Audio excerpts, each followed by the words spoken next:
दोस्तों कैसे हैं आप सभी सभी अच्छा कर रहे होंगे। मैं बताऊं, मैं भी बहुत अच्छा हूं। वीडियो अच्छा लगे तो CKD stock market news channel को सब्सक्राइब कर लेना, साथ ही बेल आइकन बटन को प्रेस कर देना। चलिए शुरू करते हैं। हेलो फ्रेंड्स, बहुत सारे जो हमारे व्यूवर्स हैं, इन्वेस्टर्स हैं नए ज़माने के, तो वो लोग कहीं ना कहीं कोशिश ये करते हैं कि हम थीम बेस्ड इन्वेस्टमेंट करें। और ये अपॉर्चुनिटी आपको स्टॉक मार्केट में लोग सोचते होंगे हम डायरेक्ट अगर स्टॉक मार्केट में इंडिविजुअल स्टॉक्स को खरीद कर अगर इन्वेस्ट करेंगे तो ही ये पॉसिबल है। म्यूचुअल फंड के अंदर ये पॉसिबिलिटी नहीं है। तो आज मैं उनके लिए theme based investment, mutual fund में भी ये चीज़ पॉसिबल होती है। एक टेक्नोलॉजी फंड में कुछ लोग इन्वेस्ट करते हैं, कुछ लोग इंफ्रास्ट्रक्चर में इन्वेस्ट करना पसंद करते हैं, कुछ लोग हेल्थ केयर में इन्वेस्ट करना पसंद करते हैं। तो आज मैंने उन्हीं के लिए डीएसपी का हेल्थ केयर फंड चुना है। डायरेक्ट ग्रोथ की मैं बात करता हूँ हमेशा कि अगर आपकी एज कुछ भी हो अगर आप म्यूचुअल फंड में इन्वेस्ट करते हैं तो डेफिनेटली आपको डायरेक्ट प्लान सेलेक्ट करना चाहिए। रेगुलर प्लान को अवॉइड करना चाहिए क्योंकि रेगुलर प्लान में बहुत मोटा कमीशन होता है जो कि म्यूचुअल फंड डिस्ट्रीब्यूटर को जाता है, आप उसको बचा लेते हो। डीएसपी एक अच्छा, ये भी असेट मैनेजमेंट कंपनी है। हेल्थ केयर मैंने फंड को लिया है तो जितने भी स्टॉक्स ये जो म्यूचुअल फंड लगा रहा होगा वो सारे हेल्थ केयर स्टॉक्स को ही सेलेक्ट किया होगा। देखते हैं कौन कौन से शेयर्स होंगे। एनएबी की बात करेंगे तो 22 रुपये की एनएबी इस समय चल रही है। दैट मीन्स कि अगर आप 100 रुपये का भी इन्वेस्टमेंट लेके चले आए तो ऑलमोस्ट 4 से 4.5 यूनिट आपको अलॉट कर दिए जाएंगे 100 रुपये से ही। सीएजीआर के मैक्सिमम बात करूंगा तो देखिए रिटर्न कहीं ना कहीं मिड कैप कैटेगरी से भी अच्छा रिटर्न इस फंड ने प्रोवाइड किया है। और म्यूचुअल फंड में मैं आपको एक चीज़ जरूर कहना चाहूंगा कि अगर आप म्यूचुअल फंड में है तो मिनिमम म्यूचुअल फंड को, कि किसी भी म्यूचुअल फंड को अगर टाइम आप 15 से 20 साल दोगे तो कितना भी घिसा पिटा म्यूचुअल फंड होगा वो भी आपको एक बहुत हैंडसम रिटर्न देते हुए जाएगा आपकी पॉकेट में। मैक्सिमम रिटर्न की बात करेंगे 22% के सीएजीआर के हिसाब से इस फंड ने आपको रिटर्न दिया है। अभी तक 3 साल में बात करेंगे 24% के सीएजीआर के हिसाब से पता रिटर्न दिया है। तो सीएजीआर का जिन भी लोगों को पता नहीं है कि क्या होता है ये, तो इसका मतलब है चक्रवृद्धि ब्याज के हिसाब से आपको रिटर्न मिल रहा है। एक साल में कोई भी इस फंड ने रिटर्न नहीं दिया तो आपको पता होगा कि कोविड के बाद से कितनी ज़्यादा पिटाई हुई है फार्मा स्टॉक्स की। और मैक्सिमम रिटर्न की, अब चूंकि मैक्सिमम रिटर्न इसने जो 22% के सीएजीआर के हिसाब से दिया है तो अब वो मैक्सिमम टाइम भी तो पता चले लोगों को। तो ये देखिए, ये फंड हाउस करीब 2 दिसंबर 2018 के भी पहले से ये फंड हाउस काम कर रहा है। और उसके बाद ऑलमोस्ट 3 साल 4 साल 5 साल के आसपास जो भी ईयर हुए हैं तो करीब करीब 5 साल में इस फंड ने 22% के सीएजीआर के हिसाब से रिटर्न प्रोवाइड करना एक अच्छी बात है। ये दिखाता है कि जो फंड मैनेजर इसके हैं, विनीत सांबरे जी एंड चिराग डागली जी, मानना पड़ेगा इनको। आप क्वालिफिकेशन देख सकते हैं तो इनके क्वालिफिकेशन के बेसिस पर अगर मैं बात करूं तो बहुत अच्छा इन्होंने रिटर्न बना के दिया है। स्पेसिफिक स्टॉक्स सेलेक्ट किए हैं। और थीम बेस्ड इन्वेस्टमेंट में आसान नहीं होता है कि 22% के सीएजीआर के हिसाब से रिटर्न देना। हेड्स ऑफ है ऐसे फंड मैनेजर्स को। और अगर रिस्क की बात करूं तो वेरी हाई रिस्क डिप्लॉय रहता है इस म्यूचुअल फंड में, क्योंकि mutual fund is subject to market risk and read all schemes related documents carefully. ठीक है, और consult your financial adviser first before any investment. And very high risk इसलिए भी रहता है आपका क्योंकि आपका कहीं ना कहीं जो पैसा है, लोग सोचते हैं म्यूचुअल फंड में बस पैसा लगा दिया, म्यूचुअल फंड में पैसा लगा दिया, तो ऐसा नहीं होता है। आपका पैसा सारा का सारा शेयर मार्केट के अंदर आता है। और शेयर मार्केट के अंदर कौन लेके आता है? वो फंड मैनेजर लेके आता है। तो मेरे मित्रों, इसी के साथ साथ मैं एक चीज़ और कहना चाहूँगा आपको यहाँ से कि 1000 सब्सक्राइबर का यहाँ पर एक मिशन चल रहा है।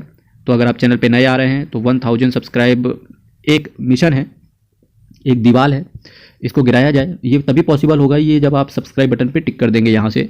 इससे काफ़ी मोटिवेशन भी मिलता है आपके लिए बहुत अच्छा कंटेंट लाने का। और चैनल सब्सक्राइब कीजिए ताकि फाइनली यही वीडियो 1000 के ऊपर जाता हुआ देखने को मिले। और थैंक्स इन एडवांस आप सभी को। इसके साथ साथ कुछ और चीज़ कहना चाहूँगा कि एक क्वेश्चन था कि दिमाग में कि क्या हम जैसे डीएसपी म्यूचुअल फंड है, इसकी बात करें डीएसपी हेल्थ केयर फंड की, कि अगर हम इसको लगा के भूल जाए, और मैं सरदर्दी नहीं चाहता भाई, मैं बिल्कुल सरदर्दी नहीं चाहता और मैं पैसा एक बार लगा के भूल जाना चाहता हूँ, बात खत्म। ना मैं रिव्यू करूंगा ना कुछ करूंगा, ठीक है, कोई दिक्कत नहीं है। हालांकि रिव्यू करने की, जब आप म्यूचुअल फंड में आते हो तो रिव्यू करने की जरूरत होती नहीं, बस आपको एक बार म्यूचुअल फंड सेलेक्ट करना होता है कि कौन सा सेलेक्ट करें।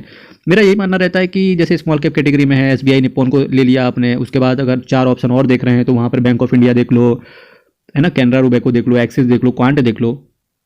पर टॉप म्यूचुअल फंड को ही सेलेक्ट करें, जैसे एसबीआई स्मॉल कैप में हो गया, है ना, मिड कैप में हो गया। तो जब आप टॉप को सेलेक्ट कर लेते हो ना तो आपको एक टेंशन नहीं रहती कि ठीक है रिटर्न भी अच्छा आ रहा है। हालांकि कोई भी कितना, जैसा कि मैं हमेशा कहता हूँ, कितना भी आपने घिसा पिटा म्यूचुअल फंड ले लिया, रिटर्न तो वो दे के ही जाएगा, रिटर्न तो वो दे के ही जाएगा। ठीक है, तो उसमें कोई टेंशन है नहीं। लेकिन फिर भी अगर आप, यार इतना तो हम यार क्या ही बताएं अब, कि टीवी में भी यार 10-5 मिनट आजकल दे ही देते थे। यूट्यूब शॉर्ट्स में हम ऑलमोस्ट अगर एक बार स्क्रॉल करना शुरू करते हैं तो आधा 1 घंटा उसको दे देते हैं। तो डेफिनेटली यार साल 2 साल में कभी टाइम निकाल के म्यूचुअल फंड पे एक बार रिटर्न देख लिया, है ना, कोई दिक्कत थोड़ी ना है ऐसे में। और नहीं भी देखते हो तो कोई दिक्कत नहीं होती है। और अल्टीमेटली फिर भी डिसीजन आपका ही रहता है कि आपको किस तरीके से इन्वेस्टमेंट अपॉर्चुनिटी लेनी है। हालांकि अगर आप एक बार पैसा लगा के भूल जाते हो तो भी कोई दिक्कत नहीं, क्योंकि फंड मैनेजर का सारा काम होता है यहाँ पर कि आपके फंड को देखना, और कोई भी फंड मैनेजर ये नहीं चाहेगा कि उसका फंड कहीं ना कहीं नीचे रिटर्न दे, तो इस वजह से ठीक है कोई दिक्कत नहीं होती है, बढ़िया है जैसा है बढ़िया चल रहा है, ठीक है। असेट साइज की बात करेंगे, 1228 करोड़ का ये फंड असेट साइज है इस फंड का। तो देखिए हेल्थ केयर में काफ़ी लोग स्टॉक स्पेसिफिक या म्यूचुअल फंड स्पेसिफिक जाते हैं। 0.88% का एक्सपेंस रेशियो है, 4.21% का कैश होल्ड करके चलते हैं। बेंचमार्क जो इन्होंने लिया S&P BSE health care total return index को इन्होंने सेलेक्ट करा है। अब देखेंगे कि इस हेल्थ केयर इंडेक्स के अंदर कौन कौन से शेयर्स इन्होंने सेलेक्ट करे हैं। ग्रोथ प्लान है और 12 महीने के पहले अगर आपने इस फंड से निकलने की कोशिश करोगे तो 1% का एग्जिट लोड ले लिया जाएगा। जैसा कि मैंने कहा इन्होंने सेक्टर हेल्थ केयर चुना था और हेल्थ केयर सेक्टर से 91% के आसपास इन्होंने शेयर्स लिए होंगे। देखते हैं क्या क्या है। कैश होल्ड करके चलते हैं। इंश्योरेंस में भी थोड़ा सा पैसा इनका लगा हुआ है और कुछ अदर्स में लगा हुआ है। सन फार्मास्यूटिकल, अब कुछ लोग ऐसे होते हैं जो स्पेसिफिक स्टॉक्स में इन्वेस्ट करना पसंद करते हैं, तो वो फाइनली ढूंढते रह जाते हैं यार कि हेल्थ केयर सेक्टर के बताओ यार कौन कौन से शेयर्स अच्छे हैं। तो सोच के देखो यार 22% के CAGR के हिसाब से ये DSP म्यूचुअल फंड ने रिटर्न आपको दिया है, तो ये सारे फार्मा स्टॉक्स हैं।